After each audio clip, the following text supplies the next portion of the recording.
better daily, where we work hard in our minds, bodies, and our spirits to become 1% better every single day. Download the app and join our Betterment family at betterdaily.life to catch the video version of these podcasts. Here's your host and my dad, Alex Van Houten.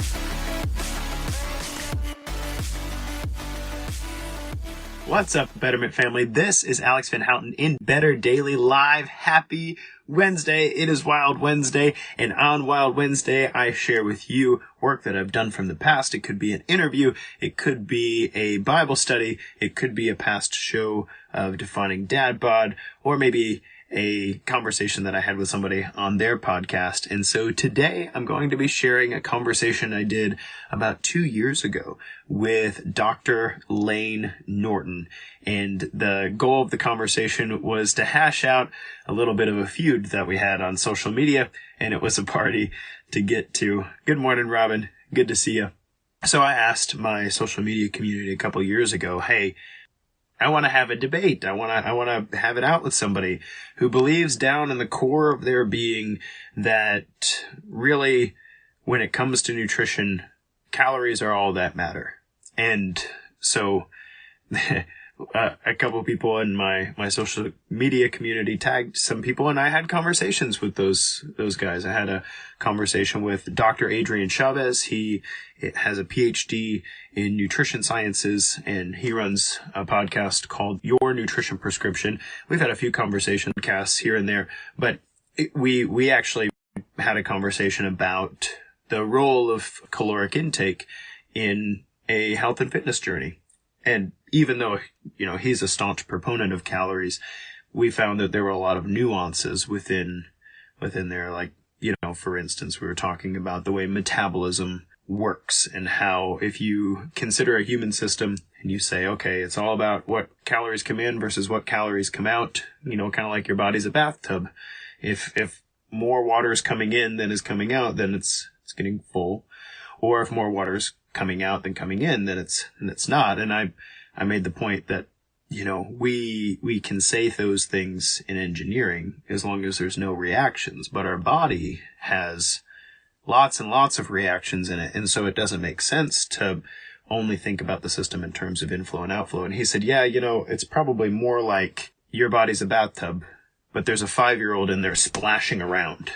So you're losing water everywhere because you never know what might affect your metabolic output. We talked about things like sleep, and we talked about things like exercise, and we talked about things like stress and how all of those things require different energy intake and output. And so it was a great conversation. Basically what we came to is that when it comes to calories, they're a useful starting point for people to become aware of the caloric density of their food. But that was about it. That was, that's where we ended up. And with Layne Norton, it wasn't really that way, because his background, he has his PhD in nutrition. He did a lot of research with rats and caloric intake and stuff like that. And so he's really about the studies and the data, right? But it was interesting because in our conversation, he wrote a book called Fat Loss Forever. And Fat Loss Forever is a book about how, if you'll just measure your food and become more aware of exactly the caloric intake for these things, that, it'd be really helpful for you from a fat loss perspective. It was interesting though, there were two things that we came to, and, I'm looking forward someday to having another conversation with him because I'd really like to flesh those out. But one of the things that we came to is he liked to use the analogy of a budget because he thought of calories as like a food budget. I have 1,800 calories I can eat today. And so I eat a certain amount of calories for breakfast and I eat a certain amount of calories for lunch. And as long as I don't blow it at dinner, then I've met my budget, just like a household budget, right? And so it's a really simple analogy. It makes sense, right? At the same time, though, what we didn't get into, because I really wanted him to speak. I really wanted to ask questions and I wanted to understand his position. And I felt like I got there. I let him speak for himself without being too argumentative. But one of the things that we didn't really get to flesh out is how, if you're going to use the analogy of a budget, your household budget does not also take into account market forces. And I know analogies tend to break down, but hear me out. This is really important. So for instance, right now we have a household budget. We spend a certain amount of money every month, and we know how much basically we spend on food, and we know how much we basically spend on childcare, and we know how much wiggle room we have left over, that sort of thing, right? But suddenly the cost of gas has gone up significantly, and suddenly the cost of materials have gone up significantly, and suddenly the cost of food has gone up significantly, right? And so suddenly the budget that we have established for our household no longer applies very well, right? Things have to get moved around and shifted, and turns out might need to be expanded a little bit, and we might need to cut some corners and blah, blah, blah, right? And that idea that there's more to the budget than just the arbitrary parameters are put on it. Similar with your body. When people think, okay, I need to eat 1,500 calories, and so I've got to, make sure my food fits into this calorie mold, this calorie budget. But suddenly you start exercising, or suddenly you start sleeping a little more, or suddenly you start getting more steps and whatnot. It's not just, oh, I'm burning calories, so I need to increase my intake. It's actually that you're becoming something different. You're building a different version of you. You're changing. And so the budget for your old self no longer applies. I'll give you an example. I'm working with a guy right now who, when we first started working together, he was eating about 1,200 calories per day. He was 350 pounds, eating 1,200 calories per day. And he'd lost some weight, but at this point he had stagnated. Fast forward to now, he's not exercising hours a day, okay? Like we've been lifting weights, and we've done some cardiovascular work and stuff. His body has changed a lot. So he currently weighs 80 pounds less than he used to, but he's eating about 2,000 calories per day. So his caloric need has gone up 800 calories per day, and I promise you he's not burning 800 calories a day more in exercise. So what's the deal? Well, we have changed his body such that his energy need is different now. Does that make sense? When it comes to calories can make you aware of the energy in your food. But as we talked about yesterday in Nutrition Tip Tuesday, your food is way more than calories. And your exercise is way more than calories. It's not just about what you're burning right now. It's about the changes that you're creating through stress. It's the muscle that you're growing. It's the tendons and ligaments that you're making more dense. It's the bone tissue that you're making more dense. It's the organ systems that you're teaching to run on a higher level. It's the hormonal changes that happen because of exercise. That's the power of exercise. Burning calories is small potatoes compared to all of the things that happen when you build a new version of you through intelligent and adaptive stress. That's what exercise is. Intelligent, adaptive stress that creates a new you, which is so powerful and so good. And yeah, calories matter in the sense that you kind of have to feed the beast. You have to create energy in this system, right? It matters in that sense.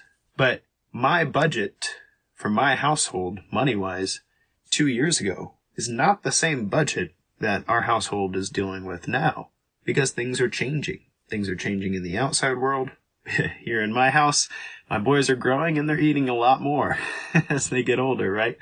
So things change. And I hope that's something you take away from this conversation with Layne. It was a great conversation. I'm publishing it again because I enjoyed the conversation. I'm really looking forward to having another conversation with him. But I hope this is something that you take away from my conversation with Layne, is that the traditional understanding of nutrition practice for health and fitness or weight loss, that traditional understanding of calories in and calories out and meeting your budget and disciplining all these things, it is a very, very short-term practice. Like a class or a learning experience or a 12-week challenge, Great. You can learn something. That's not how we live our life. We are changing. We are developing. We're evolving. We're adapting. And we have to adopt a much more sophisticated understanding and a much more nuanced understanding of what we as individuals need to make the most of ourselves. I hope that this conversation helps you on your betterment journey and gives you a different perspective with regard to caloric counting. This has been Alex Van Houten in Better Daily Live. It's just 1%. You got this.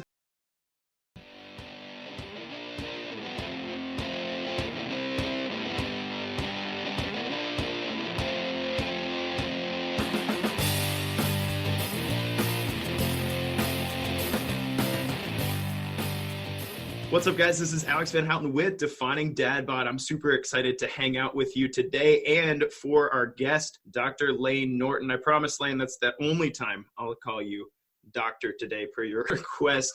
Layne has several claims to fame, and I don't want to blow too much smoke at him, but he's got his PhD in nutritional sciences, BS in biochemistry. He's a two-time national USA powerlifting champion, pro natural bodybuilder, and author of Fat Loss Forever. I will put the links to all of your stuff below. Layne, how you doing today, brother? Pretty good. Didn't sleep much last night, but maybe I was nervous. No, just one of those nights. But overall, I'm doing great. Can't complain too much. Man, I sincerely appreciate you taking some time out of your week to hang out here. I know I've been following your work for a while, and one of the things I love about what you do is that when you coach people, you're cover your kids' ears if they're listening, because one of the things Layne likes to say is that's not science, that's bullshit. And I like that about him. He puts the science first, but he also doesn't disregard the psychology of his client when he's working with them. And one of the things that you're always talking about is, hey man, like this is the science, this is the way it works. But if your client is in a different position as a coach, if your client's in a different position psychologically, you can't force the science on them. It has to work well for them in their position. So while I've got you here, I just want to knuckle bump you across the country here. Yeah, boom. Thanks for bringing that, because you don't hear that a lot from PhDs, because not all PhDs have actually worked with clients. So keep up the great work there. Well, I think we tend to get, when you've done a PhD and you've gone, as Joe Rogan likes to say, into the weeds. Yeah. You can get to the point, and I've certainly been guilty of this, where you're a hammer and everything is a nail. Mm-hmm. You know what I mean? And you're kind of looking for every way to put your spin or whatever it is that you kind of have your bias towards, and try to want to implement that. And I think the problem with that is, I've seen, and just like you said, I've seen a lot of educated people say things, and I'll think, you've never worked with anybody, one-on-one, because it's one thing to have an ideal of what should work or what's best physiologically. It's quite another thing to try and implement that, right? So a great example of that is, sometimes I talk about studies where I'll say, if you look at carb restriction versus fat restricted diets actually have a slightly advantageous, if you're, calorie per calorie, about 26 grams of fat loss per day better based on a couple of metabolic chamber studies. However, if you can't stick to a low-fat diet, it's not really worth talking about, because 26 grams a day isn't really that much. And it's unlikely that what they measure in a metabolic chamber would persist for long periods of time. That would likely get washed up in metabolic adaptation and that sort of thing. So that's one of those things where I think it's really important to this is the science, but practically what does that mean? Right. And I imagine you've worked with this as well. So I've been training for going on 14 years now. We're getting old. And I think you're in the 15-year, 16-year mark, somewhere in there yourself. I can have a lady in front of me who's lost 12 pounds and can't see the difference in the mirror, right? And I want her to stay motivated every day to continue with what she's doing eating-wise, to continue the exercise, because it's working. The measures show it's working. It's doing great. But 26 grams, I mean, I can see a lady like looking at her tricep in the mirror and still wiggling it and going, well, I don't see the 26 gram difference. She's not going to be motivated for sure. Right. There's, okay. I was just going to say that there was a meta-analysis that got put out, I want to say it was like 2016, and they looked at a bunch of popular different diets: Zone Diet, Atkins, keto, Atkins. Some people think Atkins is keto. It can be for some, but that's a whole nother discussion. But probably about a half dozen different diets. And what they found was none of the diets were associated with more fat loss success than any other diet. What was associated with success was adherence. So when they parsed out people who were adherent to each different diet, they had very high rates of success. But that's not necessarily a thought. A lot of people out there really truly believe that the reason that they're not losing fat is because they're not doing this one neat hack, or they're not, that there's this one funny trick or whatever it is. And the fact of the matter is, no, that doesn't exist. You got to find something that you as an individual can make into a lifestyle. And that word gets thrown around a lot and not really given much context. People say lifestyle, lifestyle, lifestyle. In fact, I've seen people say, you got to make this a lifestyle. And then they're talking about something that's completely unmaintainable as a lifestyle. So, one of the things that, not to shameless plug, but one of the things I really tried to do in my book was really put that into a framework of, okay, here's how this can fit into a lifestyle. And I think we did a pretty good job of that. So it always needs to be the context of, okay, here's the science, but then practically what does that mean? Oh man, you couldn't set up this conversation any better if you tried. So thanks for that. That's exactly what we want to get into today. So I actually made a post on social media, and I follow your work, but I wouldn't consider myself an acolyte. You know how acolytes are, right? Like they follow your work and they're like, oh, I'm gonna fight on this guy's behalf. So my question was, can anybody find me somebody worth debating? And you would be definitely worth debating, that believes that the key to health and fitness comes from counting your calories every day, and not some magical, nutrition utopia where you take this supplement and then you follow this diet and everything works out well for you, right? And obviously no professional who ever works with a client for longer than a year maybe believes that you counting your calories plus or minus your 20 calorie deficit or 100 calorie surplus or whatever you're doing, none of us believe that that's the key to health and fitness. And well, I'll let you speak for yourself in a second. But today what I wanted to get you on and talk about is, what's the realistic differentiation with regard to caloric intake and caloric output versus something like your lifestyle coaching? Like you said, that word gets thrown around a lot. And whether that has to do with the type of goal that we're trying to accomplish with that client. And I don't want to get started on that rabbit trail that's not the rabbit trail, that's the trail. But I don't want to get that started on that too far. I actually want to start this conversation with something that you helped to popularize in this industry, which is, you called it flexible dieting. Some people know it as if it meets your macros. And as I understand it, correct me if I'm wrong, in your story, one of the things that was going on is you were in college and competing, and you tried clean eating and calorie restriction. And then what you found is, if you just tried to meet your macros as a poor college student, if you just tried to, get your chicken breast and your oatmeal and whatever to kind of line up with the grams of carbohydrates, grams of fat, grams of protein, that you got great results. And then you didn't reverse diet so hard. You didn't gain like 25 pounds after the show, which is easy to do when you're dieting down and restricting yourself to just this stuff, and you can't have any Pop-Tarts, which apparently you don't really like Pop-Tarts anyway. So no, I don't. I actually don't. Isn't that like the bodybuilder trope though? Is like right after backstage is a box of Pop-Tarts. I think that sprang up because IFYM, or flexible dieting, kind of sprung out of conversations that were had on the bodybuilding.com message boards about, I would say, 15 years ago. And somebody asked me, could I get in shape for a show eating Pop-Tarts? And I said, well, there's caveats, but if you could fit that into your daily macronutrient intake, sure, you could. But again, I mean, like, this is, those statements got taken out of context, of course. Sure. Yeah. Would I recommend that somebody eat a Pop-Tart every day? Well, it depends. Usually not. Around here, we say on leg day. On leg day, you could probably make some good use of some Pop-Tart. Well, I think that the point is that, and we're going to unpack, there's a lot to unpack in terms of the debate about calories and calorie tracking. But if you look at dieting kind of like a budget, right? And some people have bigger budgets than others. There's some people who have really high energy expenditure, whether it be through genetics or they work a really hard job, but they fidget a lot. There's some people who have just really high energy expenditures, and there's some who have very low energy expenditures. Now, if you're somebody with a low energy expenditure, you have to look at somebody with like a constrained budget, right? Somebody who makes maybe $30,000 a year. Okay, if you make $30,000 a year, does it make sense to go out and drop $25,000? And again, I know you can get loans and stuff, but let's just assume cash. Does it make sense to go out and drop $25,000 on a new car? No, because you're not going to be able to take care of your responsibilities of paying your mortgage, or your rent or whatever it is, right? Like that's going to eat up a huge chunk of what you do. Same token, if somebody makes $250,000 a year, if they go and spend 50 grand on a new sports car, is that a problem as long as they still put money aside to pay their mortgage and put money aside to save and basically meet all the responsibilities, right? Well, I would argue that no, like that's fine, right? Because they're still meeting their responsibilities. And by responsibilities, when we talk about diet, I'm talking about, vitamins, minerals, fiber, that sort of stuff, right?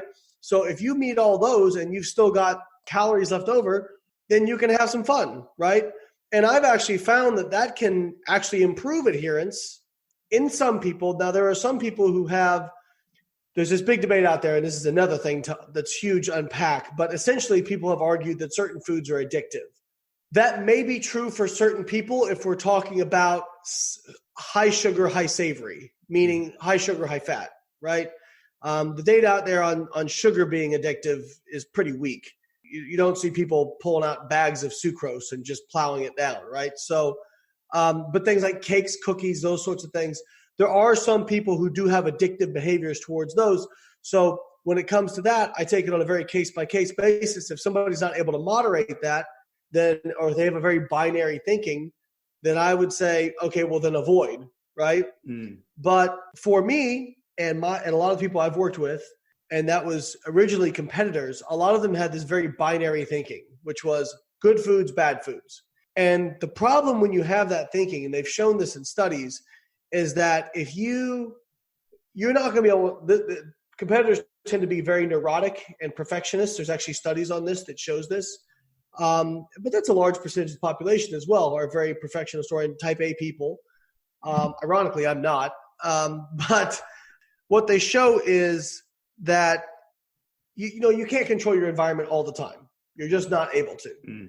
And you are going to come across those foodstuffs in your day-to-day life for most people. And if you don't have a way of moderating that, it can be very difficult. And what I found personally was that if I got exposed to something like pizza or candy or whatever, I would just binge. Yeah.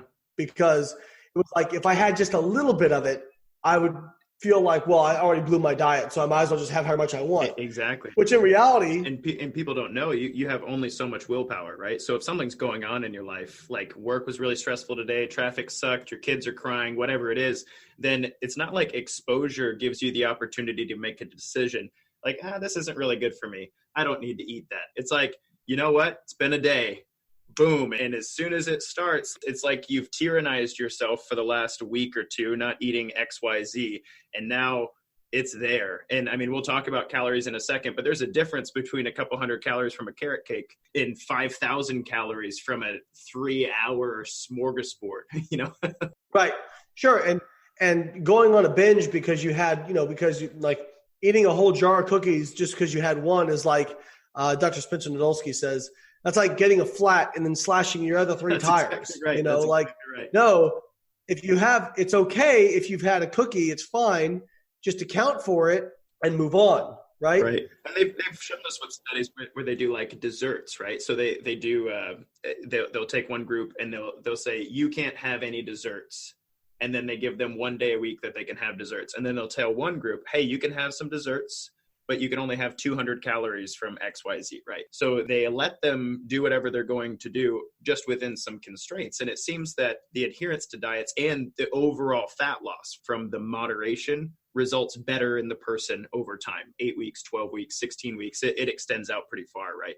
Yeah, on average, if you use a flexible model of control, and I'm not necessarily talking about flexible dieting the way it's been popularized, but basically saying that you're not going to hard stop and omit foods, it seems to improve adherence on average. Now, Again, I'll always tell people, we start with the average for you, but you're not an average. You're an individual data point, right? So not everybody can do that. I think it's, again, we start with the averages because that's what works for most people. Exactly. But then if we've got to get outside that, I mean, I have a gal I've worked with for 4 years where she's allowed certain things, but I've told her no baking because when she bakes, she ends up eating whatever she cooks, right? Yeah, there's no moderation. And in one sitting.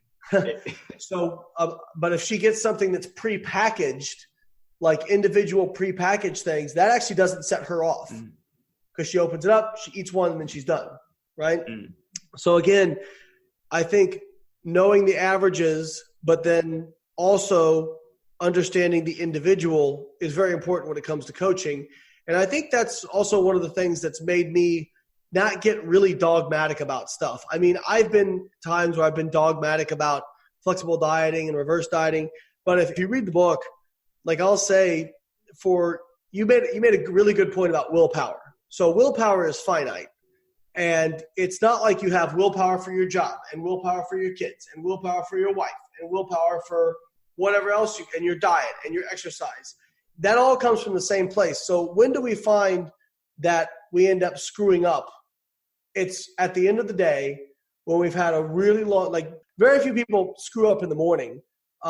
Most people screw up at night when they're highly stressed, they've had a long day, those sorts of things where you're kind of draining down that willpower discipline. So what I always tell people is I want to find the dietary strategy that requires the least amount of willpower from you so that when you are high stressed, when you are like at the end of your rope, it's still something that you can fall back on and can probably adhere to. Because if you're doing something that requires the maximum amount of willpower right off the bat, it's not going to work. But, for some people, again, I love flexible dieting and it's been a great tool for a lot of people. But there are some people who that constraint of counting calories or counting macros, that actually plays to their neuroticism and actually stresses them out. So for them, we have to come up with different strategies. So that's where okay, no matter what, you have to have some form of restraint. That there's no getting around that, right? But you can choose the form of restraint. Now, what I'll always tell people is if you're willing to track, whatever you're going to choose will work better. Like if you want to do keto, if you track with it, it'll work better. But it can still work without that. Portion control can work. Weight Watchers counting, but I would argue if you can learn to do Weight Watchers, you can learn to track macros. Intermittent fasting, so for each individual person, the form of restraint could be different, but you still have to find some form of restraint that will work for you. And that is the biggest determinant of what will be adherence and success in diets. So, again, I've kind of gone, I was a clean eater, then I was all the way IFYM, and now I've kind of come back to a little more centered over the years, just because when you work with a lot of people, you learn that if you're paying attention, you learn that there's not really one way of doing things.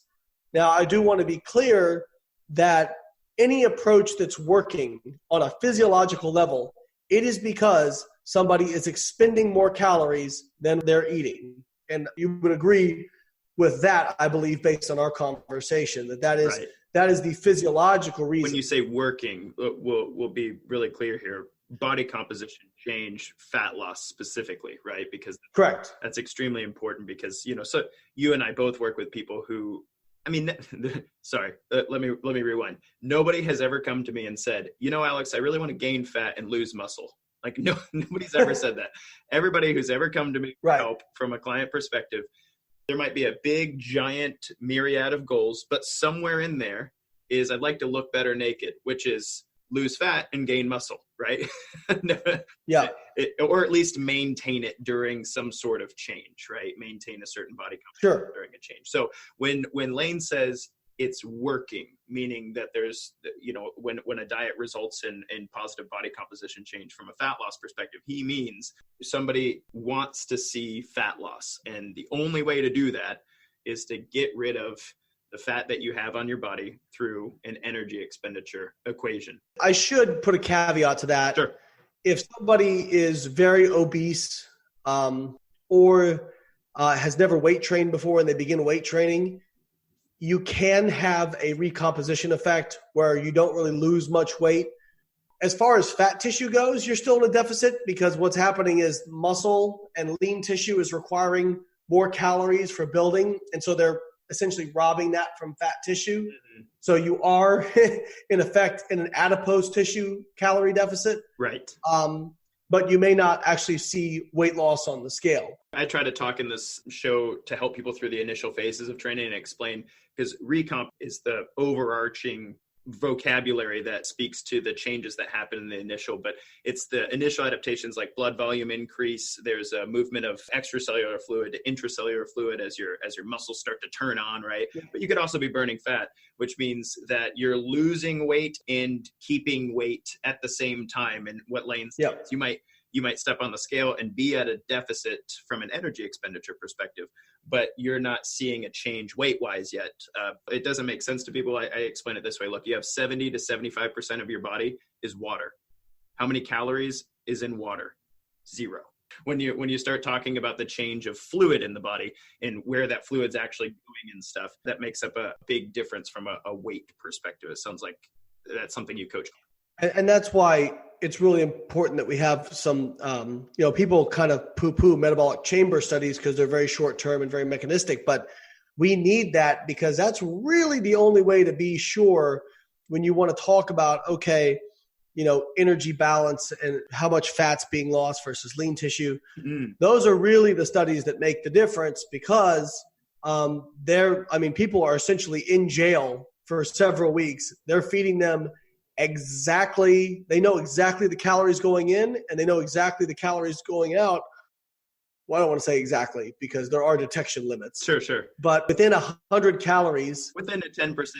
Yeah, sure. Yeah, within 100 calories, they know how many calories people are expending. So, and we have yet to see anybody violate the laws of thermodynamics. So I think the important thing is, because what originally I think this started out is the value of counting calories as a fat loss tool in terms of a little bit of a debate. And I think it's good that we're going to unpack that.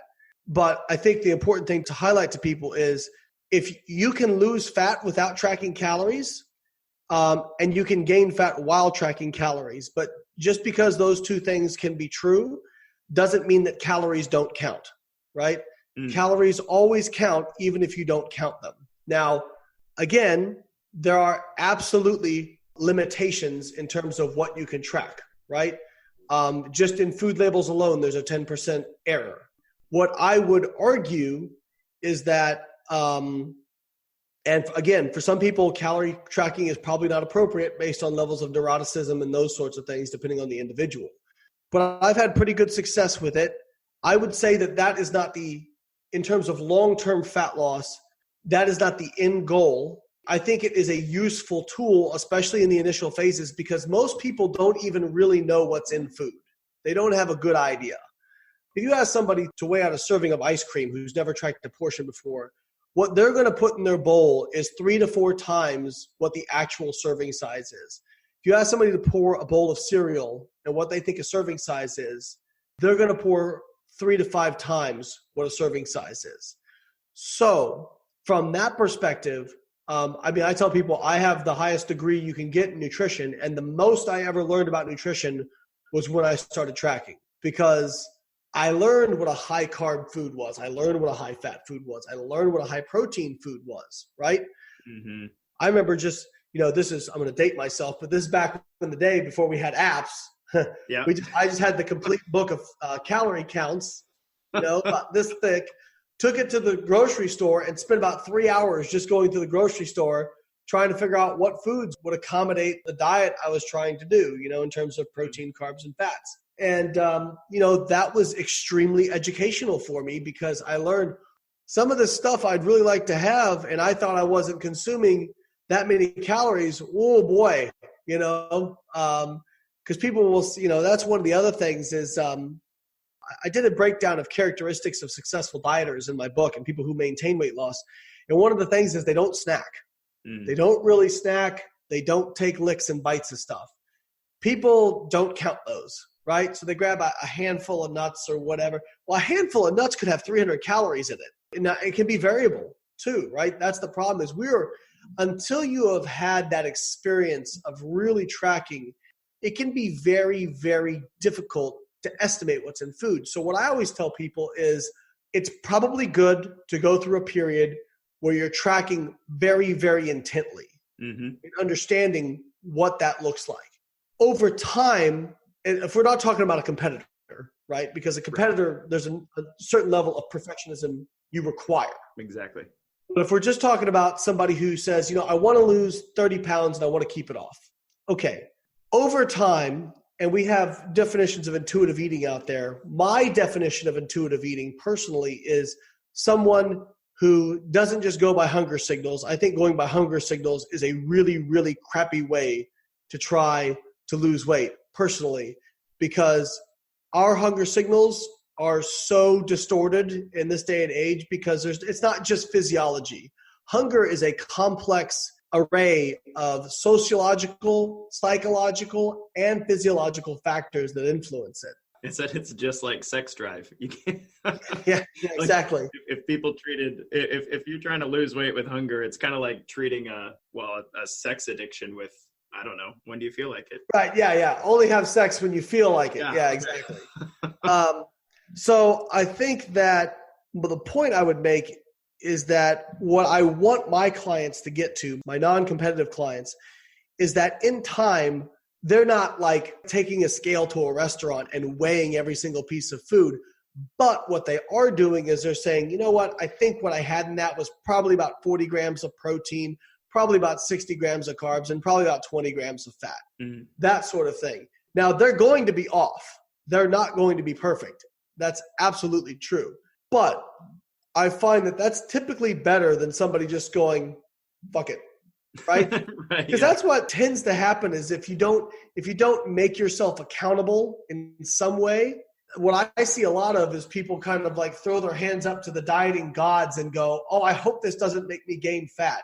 Well, if you had a 4-course meal and then the cheesecake at the end, you're going to gain some fat. You know what I mean? Mm. Yeah. So that's kind of what I try to get people to work towards is not weighing every single gram of food, but just that experience of doing that so that they understand what is in food, because I think that's a skill and a tool that they can carry with them throughout the rest of their life if they spend, I would say, 3 to 6 months doing that sort of thing. I think it's a useful tool. I love that. So you said a bunch there that's worth unpacking. So there's 2 primary things I really want to make sure that we get to talk about today. The first is one of the lines in the sand, so to speak, that I draw with people when it comes to caloric restriction and tracking and whatnot, because I agree with you 100% as a tool to understand. You said intuitive eating, that does get thrown out there a lot, but one of the tools to help people understand what they're actually eating, how it's affecting their body, how they feel, how they perform in their workouts, whether or not they're ridiculously hungry the next day, all of those things. One of the tools is tracking. The food journaling, the understanding the protein, fat, carbohydrate composition of your foods, understanding kind of what time of day you're most hungry, and then what happens when you skip breakfast versus what happens when you eat cake at night or whatever. That tracking process is just ridiculously valuable, not just to the coach, so I know what the heck to coach you on, but also to you, because as soon as you start putting your focus and attention on the food that you're eating, changes the entire game. It changes the whole game when you start to own, be truthful. And not to say that my clients come to me lying intentionally, but most people have no idea what they ate this week. That's borne out by the scientific studies that show that people underestimate what they eat by almost 50%. Yep, absolutely. When you tell that to people or you tell that to clients, a lot of times they'll get really defensive because they think you're accusing them of lying. Yep. I don't think most people are lying. I think most people are just a really poor judge of what they're eating. And I'll give an example. My wife is a registered dietitian and has a master's in nutrition. We were out to dinner one night and we had one of our coaches, Noah, there. And Noah said, how much do you think this potato weighs? And I looked at it and I said, I'll bet it's about 240 grams. And Holly said, I think it's about 170. Well, we took bets and we took the scale and it was actually 300. So I was measuring, I thought I was actually safe, right? So this potato was 300 grams. She would have underestimated by almost half. Yeah. Right? And that's somebody who has a degree in nutrition. So it's not that by saying people underestimate, we're not saying you're lying.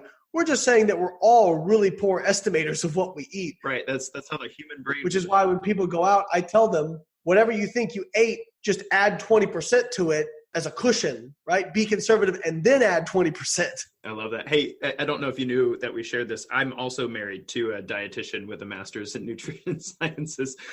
Maybe There we go. Maybe that's one of the reasons that you and I speak a similar language on this respect, because our dinner time conversations are very similar to that. Well, it's been a little different since having kids. I'm sure you've experienced that as well. One of the things that's worth diving into there is the tool of tracking is, unless you're a competitor, it's a short-term tool. Unless you need this, and you spoke, conscientiousness and neuroticism in one's personality can certainly play into this, right?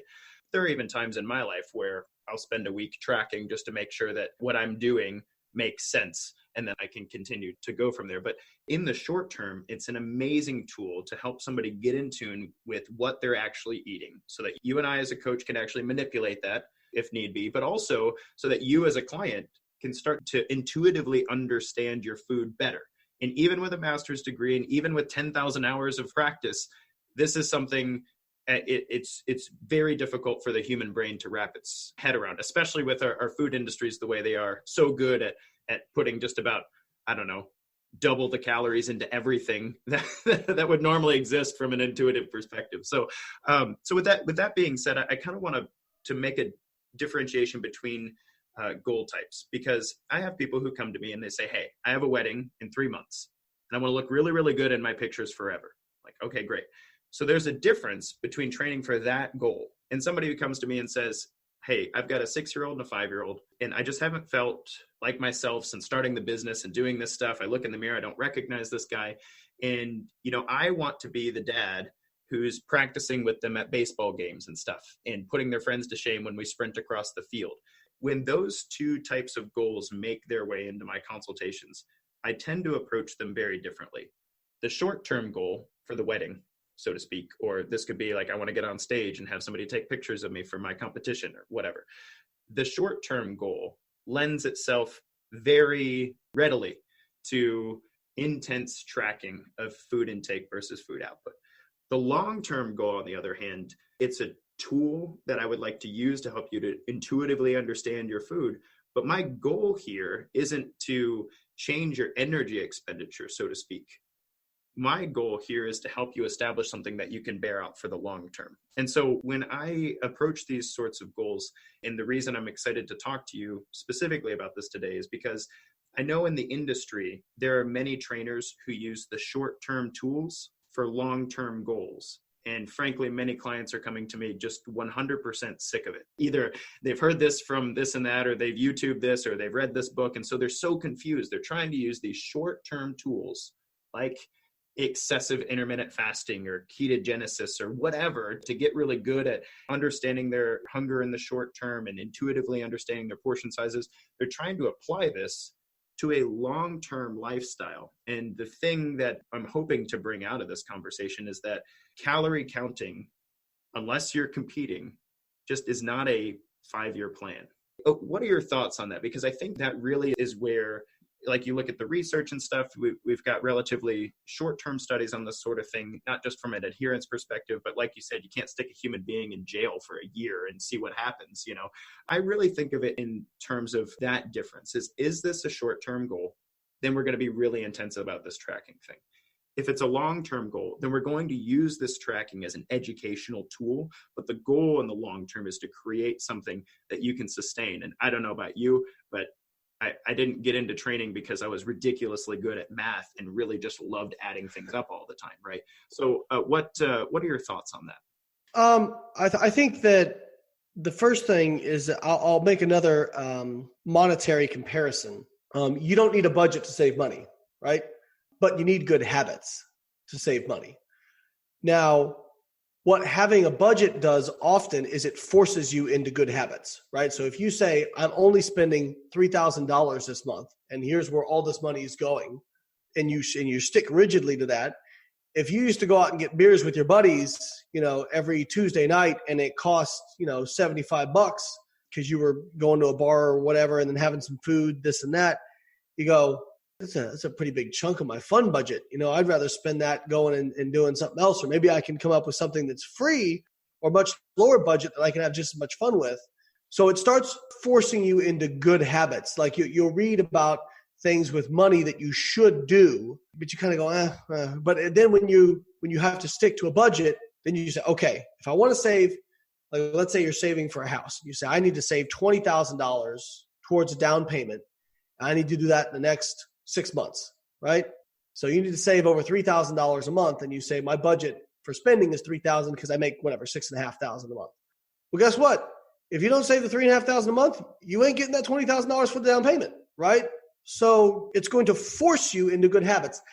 Calorie counting, macro counting is very similar insofar as we know we should eat more fruits and vegetables. We know we should, choose things like salad versus a cheeseburger. That doesn't come home to roost a lot of times until we have the experience of understanding why we should choose that. So when you stick to a calorie budget, and let's say that's 2,000 calories a day, sure, you could have an 800-calorie cheeseburger or a 1,000-calorie cheeseburger. Have fun with the rest of your day, right? If you want to hit those calories. So I think what that does is force you into good habits. And I'll give an example. If you do that long enough, even though you may stop tracking calories, those habits can stick. So for example, I went and stayed with Sohee Lee a few years ago for a weekend. We're old friends. We caught up. And Sohee has a master's in psychology. And she works, I don't know if you're familiar with her. I've followed her work a bit. Yeah. So she's like, I always watch people's habits. She's like, what was interesting about Layne was he never turned down any of the high calorie food if he was offered it. So for example, she made banana bread. I didn't turn it down. I had a piece, right? Yeah, of course, as you should. Right. But she said what he did do was that his default was he had egg whites at breakfast and he had the low calorie butter spray and he chose, diet soda over regular soda and all these sorts of things. So what that does is the reason I'm able to have some of those higher density foods is because my habits and my defaults are low calorie foods, even though I'm eating like 3,800 calories right now because I'm moving up a weight class in powerlifting. Yeah, I knew those guns looked different.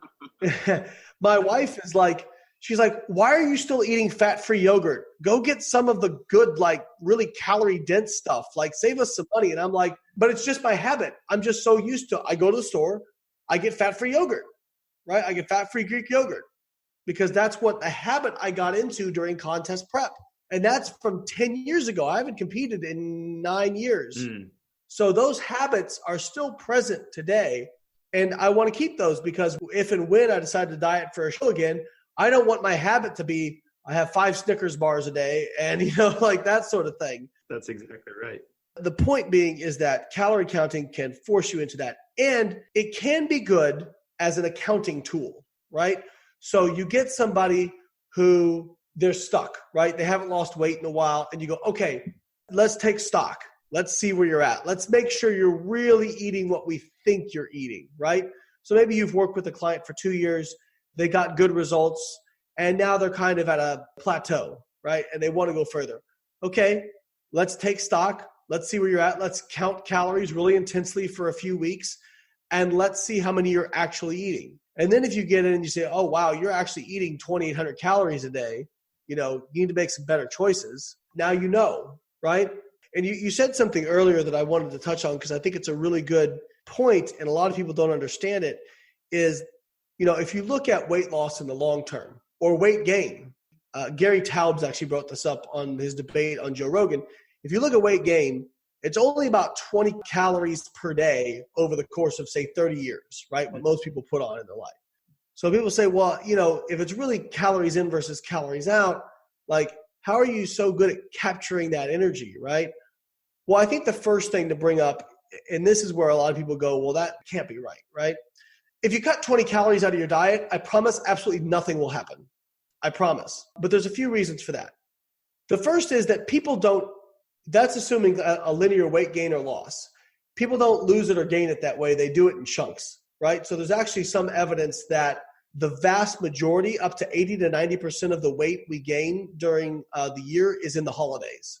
So from November to January 1st, people, I think the average in the adults is like 3 kilos or something like that. Yeah, like a hibernating bear. Right. And then they don't take it off. There's evidence that the vast majority of it they keep, right? Yeah. So over the course of a year, we're only talking about a few kilos. It's not really that much weight, but it's mostly coming in one chunk, right? So that's one part of it. And the rest of the year, most people are at energy balance. The next part of it is that your body is we tend to think about energy intake and energy expenditure as two independent variables, but that is not true. They are intrinsically linked. So if you eat more food, so like for example, let's just say you were at 100 calorie surplus. Well, theoretically, you would just gain weight until the end of time and be 700 pounds by the time you died, right? Mm. But that doesn't happen for most people. Because what happens is as you eat more calories, your energy expenditure goes up. Mm. So what at one point was a calorie surplus eventually becomes maintenance. Now, it will become maintenance after you've gained fat, right, that you didn't want. And the same thing is true of weight loss on the way down. I think a lot of people intuitively know this because we encounter plateaus during weight loss phases, right? So what you may start out with as a 400 or 500 calorie deficit or predicted deficit eventually becomes maintenance after you've lost a certain amount of weight. That is a completely normal response, adaptive response by the body. A lot of it is a survival response. I read a really interesting paper about it where if you talk about the boundaries of the two ends, so we have kind of a semi-tight regulation on body weight. We think through a hormone called leptin, mm-hmm. kind of like a thermostat. If you start to lose weight, your metabolic rate decreases due to decreased leptin in part. Whereas if you start to gain weight, leptin goes up, hunger goes down, energy expenditure goes up, and it caps you. So why do people become fat? Well, if you look at the two boundaries, losing too much weight results in starvation, death. Gaining too much weight results in increased risk of predation. If we're talking about evolutionarily speaking, Paleolithic man, yeah. Becomes so slow that tiger, that bear, that tiger can chase you down, right? Right. Well, if you look at the last 50,000 years, in the last 10,000 years, the risk of predation has become pretty darn low since we learned how to use tools, right? Now, every year you hear the story of men in Florida eaten by an alligator, but for the most part, we haven't had to worry about that for several thousand years. Now, the risk of starvation is still a very, very, very real thing, even in certain parts of the world, and even in the United States up to, a few decades ago.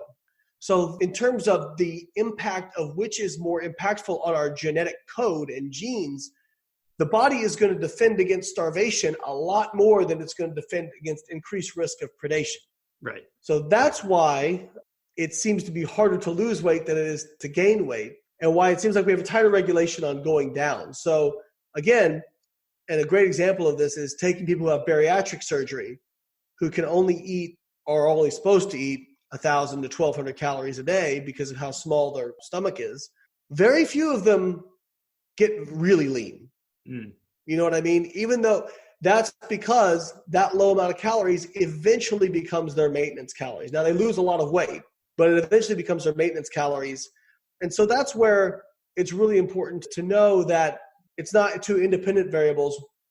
Energy intake influences expenditure. So bringing it back to the beginning, when we talk about like a difference of 20 calories a day, if you just ate 20 calories less a day, even if you actually got that right, because again, that's well within the error ranges of just tracking in general and your energy expenditure. I mean, that's basically just you didn't walk across the office an extra 10 times. You know what I mean? Right. So even assuming that you could get that exactly right, what would happen is after a few weeks, your body would likely just adjust its adaptive thermogenesis to meet that. Right. And internally, it would regulate to meet the intake. Previous conversation with Dr. Adrian Chavez, he came on and we talked about some of the issues with measuring calories. We compared, people think of your body like a bathtub, the amount of water coming in versus the amount of water coming out. And he said, yeah, it's more like there's a 5-year-old splashing around in there too. So the more water you stick in the bathtub, the more the 5-year-old can kind of splash out. And there's kind of a chaotic equation to the whole thing because there's so many chemical reactions happening in the body that it's an intelligent system. in and of itself. I was hoping to get to one more thing today and get your thoughts on it as well. And this comes in my mind when we're coaching the long term versus the short term.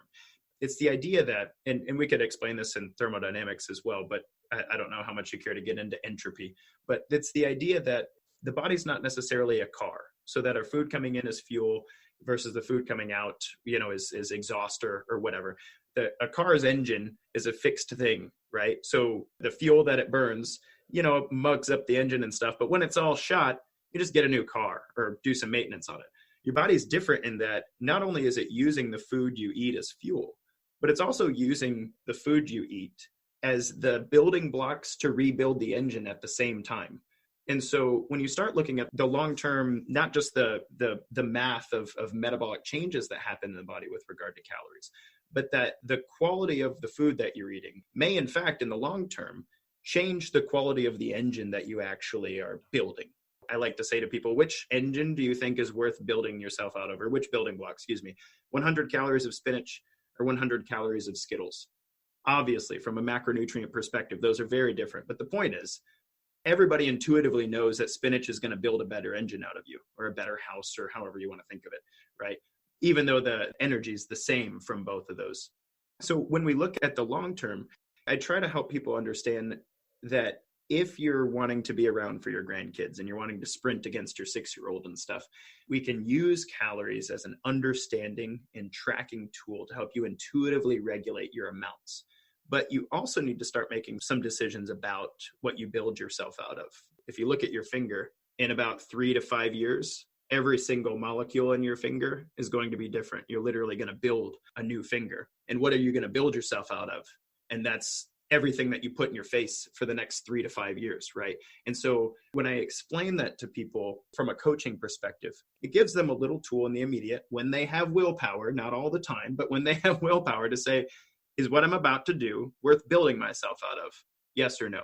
And those little tiny things like eating a protein bar every day for breakfast, as opposed to, I don't know, making some dang eggs, dude, or to have your Starbucks latte at 2 p.m., whether or not it fits into your calorie composition. Do you really want to build yourself out of their dirty chai latte? I'm not sure. So the point is, when people think like that, I find some pretty powerful adherence, not only dietarily speaking, but also I'm interested in the idea of what our food might be beyond calories, not just in terms of micronutrients and stuff. What are your thoughts on that front? Because the challenge in research is that nutrition studies can't be that long term in a controlled setting. 3 to 5 years, like, what are you going to do? Like, how are you going to measure the quality of somebody's cellular composition based on the omega-3s versus omega-6 fatty acids that they're eating? There's really no way to look at how that changes long term. So what are your thoughts there? So this is where we may have a little bit more difference. Yeah. Not insofar as that I would say you should eat Skittles instead of spinach. Sure. I would argue that. And in that particular case, I would say, well, it's a little bit apples to oranges only because spinach has a lot more fiber. And so that's a big difference, Sure. right? And also going to influence your energy expenditure. Well, and a lot of people don't know this. Spinach has way more protein. Yes, right. So it's a difficult question. I don't want to say that. So when I went to grad school, I wanted to find kind of special properties to food. Yeah, the magic food. Because if I could, I would have been very rich man. Yeah. Every study I've looked at kind of really trying to look at like very small nuances and difference of food in terms of like processed versus unprocessed.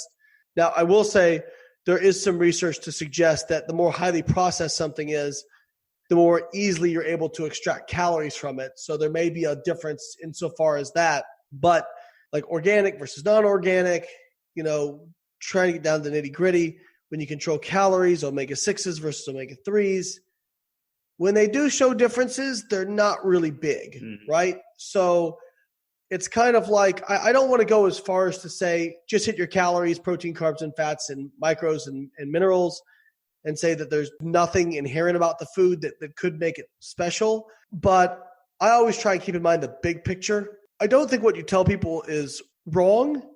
I would just, and again, I don't know what you tell clients.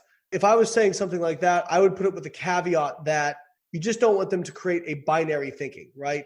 Where it's, oh God, I had a pack of Skittles. You know what I mean? Like, Sure. I'm going to screw up my whole body. Because I mean, as silly as it may seem, there are people out there who really believe that they're giving themselves poison if they just have like, a little bit of candy or a little bit of sugar or something like that.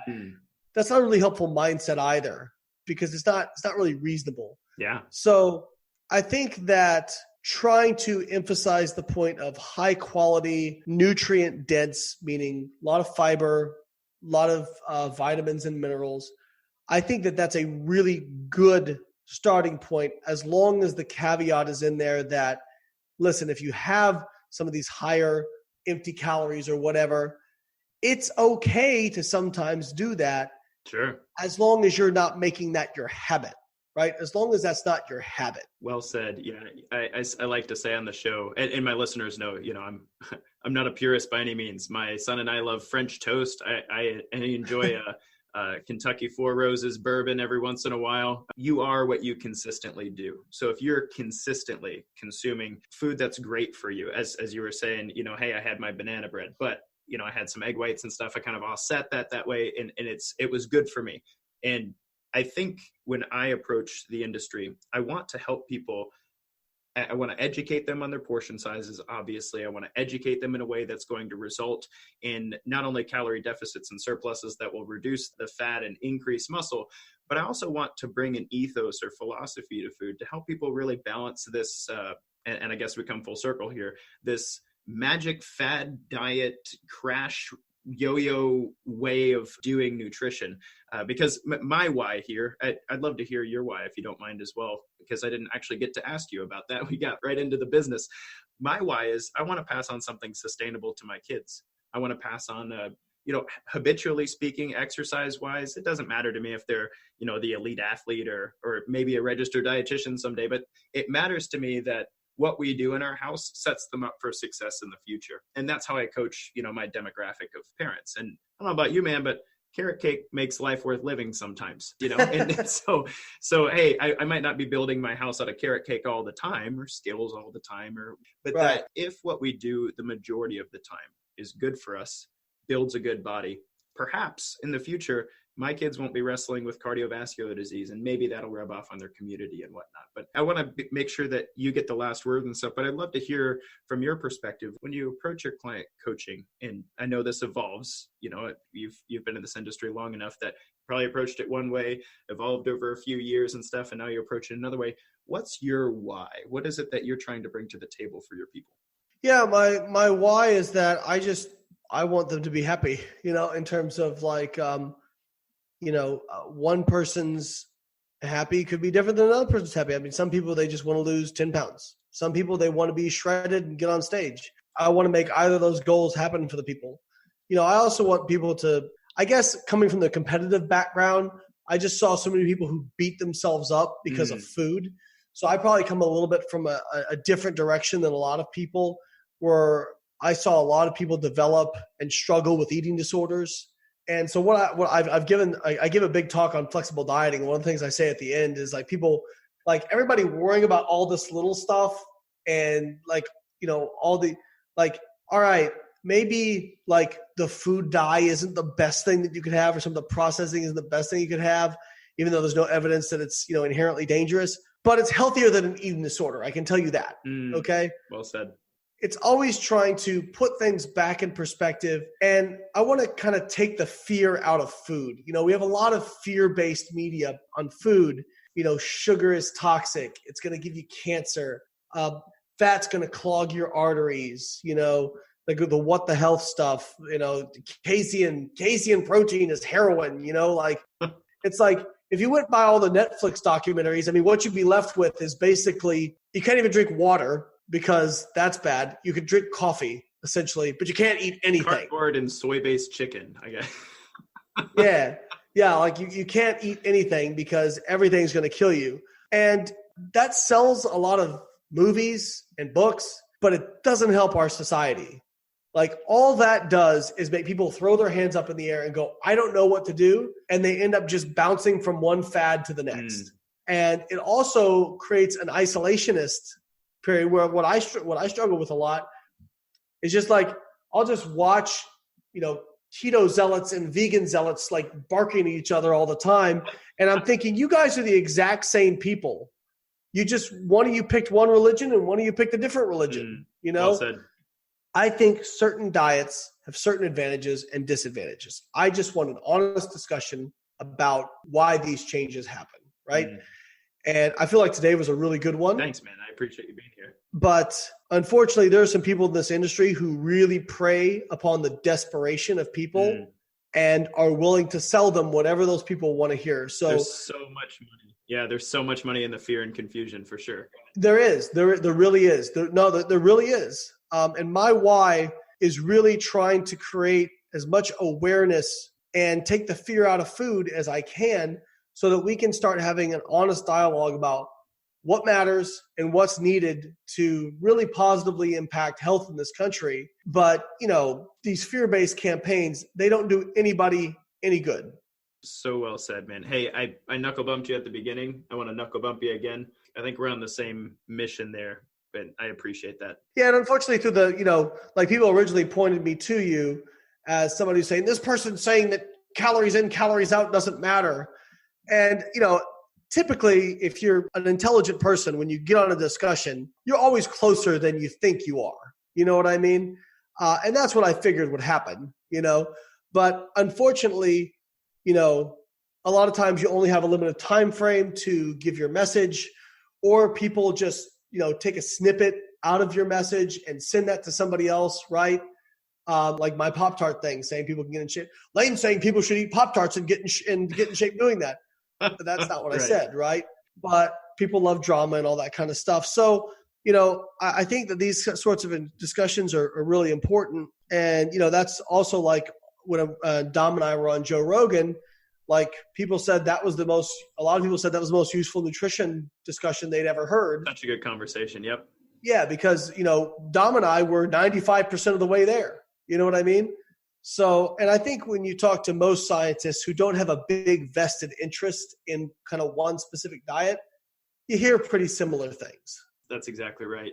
If it's okay with you, I'd like to give you the kind of the last word and make sure that if there's anything that you want people to take away from you here, that they get to. But I just wanted to say that I appreciate that ethos from you, because I've worked in the industry for a good period of time, and there's so much money in the fear and confusion, and there's so much misinformation out there that at the end of the day, you know, I look at my family, I look at my extended family, my community, and I'm here in Arkansas. We're the third fattest state in the US. All right. And people are so confused about what they should be doing that they just don't do anything different. Right.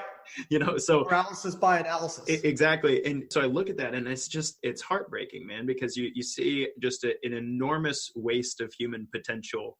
And not saying that people are an enormous waste of human potential. I see that there's physiological ramifications to poor nutrition practices and poor exercise practices. And then people will work hard for a few weeks and get discouraged and get confused. And then they just, you know, they're done and they buy a new program, or they try again next January. And I think we can do way better than that. And unfortunately, there's not a whole bunch of money in that. There's not a whole bunch of money in saying, hey, let's fix this so that we don't have to do this forever, you know? So I appreciate somebody else who's on that page, man. And I appreciate you coming on the show openly, willing to discuss intellectual items and whatnot. I want you to keep fighting the good fight, and I'll do the same. Awesome. Thank you. So from that perspective, I'd love for you to just leave our listeners with your last thoughts. If they don't hear anything else from you today, what do you want them to hear? And I'll make sure that I plug your official site link in the show notes here, as well as a place where people can grab your book and whatnot. Fat Loss Forever. Sounds like it's a great read given the conversation that we had today. Yeah, I mean, my best-selling product is a book, and I wish I had some magic supplement to sell. You know, I'd probably be in a lot nicer office if I did. We'd have some glass windows and, you know, look out on the ocean. But it's kind of like, again, I'll make another monetary comparison. You know, telling people what actually works for accumulating wealth isn't really sexy. It's, okay, you're going to have to work really hard, save money. If you don't have a huge income, like way outside the normal, it's going to take a long time. You're going to have to save money. You're going to have to be diligent. And you're going to have to live within your means, you know, and make wise investments. Are there people who kind of hit the jackpot and bet on single stocks with large amounts of money. And yeah, but that's really rare. And more people lose big than they win big, right? But that's not sexy. That kind of stuff isn't sexy to tell people, right? What's sexy is, oh, hey, make 6 figures a year, sitting at home working 2 hours a day, right? Make $40,000 in a month flipping houses with this weekend course, that kind of stuff. Guys, there's no magic out there. If it was easy, everybody would do it, okay? The reason that people don't get to upper tiers of any different discipline is because as you go up the tiers, the difficulty increases exponentially, right? So if you want to have an amazing body, you better have an amazing work ethic, all right? If you want to have a good body, good work ethic, all that kind of stuff. It's all proportional. So I think what I would leave you with is that understand that wherever you are in your health pursuits or your fitness pursuits or your fat loss pursuits or whatever it may be, everything is a choice. Everything you do is a choice. And you may not always be in control of everything that happens to you, the stress that's in your life, all those sorts of things, but you are 100% in control of how you respond to those things. And if you are in a place where you're doing well, then you don't need to change anything. But if you're somebody who feels like you're stuck in a rut or you can't seem to make progress, listen, I tell this to clients all the time. If you continue to do what you have always done, you will continue to get what you have always gotten. If you want something different, you're going to have to do something different. And again, that is a choice. So take that as empowerment. It is possible to make change. People can change. People do change. It is very difficult, but everything is a choice. And if you make the choice, I tell people, you just decide that you're going to do something and it just becomes part of who you are. People think I have great discipline to go to the gym. I don't. I just do it. It's just part of who I am. I don't always feel like doing it, but I do it because it's what I do, right? I don't always feel like eating certain foods or not eating certain foods, but it's just part of what I do. So when you make it part of your ethos and that is your choice, you have a lot more power that comes back to you. And what you find is that the longer you do it, the more you enjoy that stuff. So keep doing it. I said that my wife is, again, she's deep in contest prep for the world championships. So a little bit different. Good luck to her. But I will tell her, and as you get close to a bodybuilding show, for anybody who's ever done it, I realize this is probably not a ton of your population, but you don't have very many training sessions that you enjoy. It is not an enjoyable process. But I've said, this has been your choice to do this. It doesn't have to feel good. You just have to do it. So stop waiting for stuff to feel good. It's not always going to feel good. Disconnect how it feels right now from what you want in the long term. It's not going to feel bad forever. It will get better. So that's kind of my long spiel that I would say. And I put that in about 380 pages in Fat Loss Forever. So if you're interested in hearing more of that, it's all in there. That's a good word, man. I'm going to leave it at that. Guys, thank you so much for joining us. Layne, thank you for coming on here and have an honest discussion about how we coach clients and what the research says about this sort of thing. And I appreciate, I think more conversations like this need to happen. And if you're game, we'll have you again on sometime soon to, I don't know, rag on some more magical thoughts in the health and fitness. Great. Thank you, Alex. Appreciate you having me.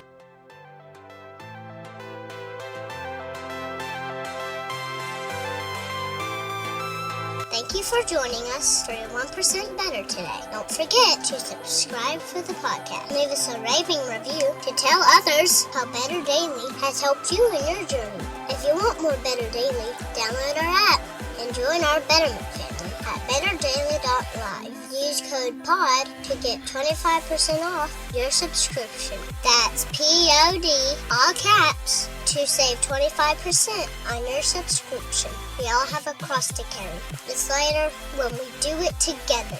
Go to betterdaily.live today.